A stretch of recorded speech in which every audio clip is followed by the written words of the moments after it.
ଆଜ୍ଞା ଯେଉଁ ତ୍ରୁଟି ଥିଲା ସବୁ ସବୁ ସଜାଗ ହେଇଗଲେଣି।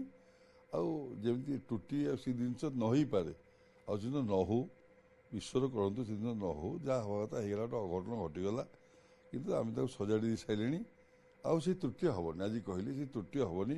ସମସ୍ତେ ସେଥିପାଇଁ ମାନେ ଦୁଃଖ ପ୍ରକାଶ କରୁଛନ୍ତି, ସେବାୟତ ଭାଇମାନେ ଦୁଃଖ ପ୍ରକାଶ କରୁଛନ୍ତି, ସମସ୍ତେ ଦୁଃଖ ପ୍ରକାଶ କରୁଛନ୍ତି। ଆଉ ସେ ତ୍ରୁଟି ହେବାର ନାହିଁ, ମହାପ୍ରଭୁ ଆଉ ସେ ତ୍ରୁଟି କରିବେ ନାହିଁ।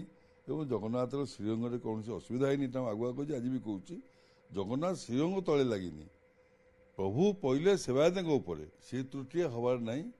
ସମସ୍ତେ ସେଥିପାଇଁ ଶୃଙ୍ଖଳିତ ହେଇଗଲେଣି। ଯାହା ଭୁଲ ଭାଲ ହେଇଗଲା, ଆଉ ଗୋଟେ ଅଘଟଣ ଘଟିଗଲା, ସେଥିପାଇଁ କ'ଣ କରାଯିବ? କିଛି ଉପାୟ ନାହିଁ, ଆଉ କିଛି ଉପାୟ ନାହିଁ ନା।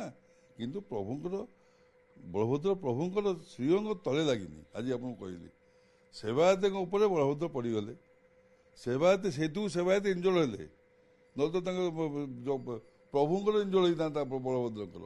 କିଛି ହେଇନି। ପ୍ରଭୁଙ୍କ ବଳଭଦ୍ର ମହାପ୍ରଭୁଙ୍କର ଶ୍ରୀଅଙ୍ଗ ଠିକ୍ ଅଛି। କିଛି ସେବାୟତ ଭାଇମାନେ ଇଞ୍ଜଳ ହେଇଗଲେ, ତାଙ୍କ ପାଇଁ ଟ୍ରିଟମେଣ୍ଟ ଠିକ୍ ଚାଲିଛି। ଆଗାମୀ ଦିନରେ ଏଇ ଆଉ ତ୍ରୁଟି ନ ହେବ, ସେ ଯୋଗୁଁ ସମସ୍ତେ ସଜାଗ ରହିବା ଦରକାର, ସମସ୍ତେ ଆକ୍ଟିଭ ରହିବା ଦରକାର। ଏବଂ ଆସି ମୋବାଇଲ ଫୋବାଇଲ ତା ଉପରକୁ ଆଲାଉ ନ କରିବା ଦରକାର।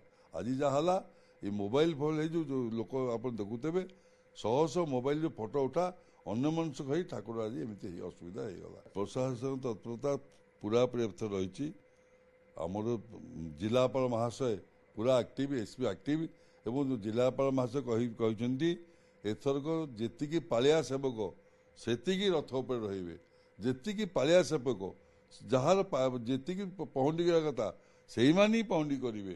ତାଙ୍କୁ ଆଇଡି କାର୍ଡ ଦିଆଯିବ, ତାଙ୍କ ଯିଏ ଆଇଡି କାର୍ଡ ପକେଇବ ସେଇ ପହଣ୍ଡି କରିବେ, ସେଇ ପ୍ରଭୁଙ୍କୁ ସାଙ୍ଗେ ନେଇ ପହଣ୍ଡି କରି ଯିବେ। ଆଉ ସେ ଯେଉଁଠି 60 ଲୋକ ଦରକାର ସେଠି 500 ଲୋକ କୌଣସି ପ୍ରয়োଜନ ନାହିଁ। ଏମିତି ଲାଦୁର ବାଦୁର ହେଇକିରି ଠାକୁରଙ୍କୁ ଫିଙ୍ଗୁଛନ୍ତି, ଠାକୁର ଯାଉନାହାନ୍ତି। ଏଇଟା ଜମା ଆଲାଉ କରିବା ଉଚିତ ନୁହଁ। ଏଇଟା ମୁଁ କହୁଛି, ଜିଲ୍ଲାପାଳଙ୍କୁ କାଲି କହିଥିଲି, ଜିଲ୍ଲାପାଳ ବି ସେଥିରେ ସମସ୍ତେ ସହମତ ହେଇଛନ୍ତି। ଯେତିକି ଲୋକ ଦରକାର ରଥରେ ସେତିକି ଲୋକ ରହିବେ। ଯାହାର ଠାକୁରଙ୍କ ସାଙ୍ଗେ ପାଳିରେ ସମ୍ପୃକ୍ତ ଅଛି 3 ରଥରେ ସେତିକି ଲୋକ ରହିବେ। କୌଣସି ଇଏ ହେବ ନାହିଁ। ନିଜେ ସେଇଟା ଜିଲ୍ଲାପାଳ ତଦାରଖ କରିବେ। ପହଣ୍ଡି ଜଣେ ଅଭିଜ୍ଞ ଲୋକମାନେ ରହିବେ ଏବଂ ଛୁଆର ମହାଶୟ ଯାହାର ପାଳି ଅଛି ଯେତିକି ଲୋକ ରହିବା କଥା, ପିଠିଆ କଛୁଆ ଡୋରିରେ ସେତିକି ଲୋକ ଆଜ୍ଞା ରହିବେ। ହେଲେ ଆମର ଶୃଙ୍ଖଳିତ ପହଣ୍ଡି ହେବ। ଜଗନ୍ନାଥ ବଳଭଦ୍ର ସୁଭଦ୍ରା ଶୃଙ୍ଖଳିତ ଭାବରେ ଯିବେ ଏବଂ ସାରା ବିଶ୍ୱ ମହାପ୍ରଭୁ ଦେଖିବ। ଏତେ ଲୋକ ହେଇକି ପ୍ରଭୁଙ୍କୁ ଲୋକ ଦେଖିପାରୁନାହାନ୍ତି। ଆପଣଙ୍କ ଟିଭି ମାଧ୍ୟମରେ କୋଟି କୋଟି ଲୋକ ଦେଖିବେ।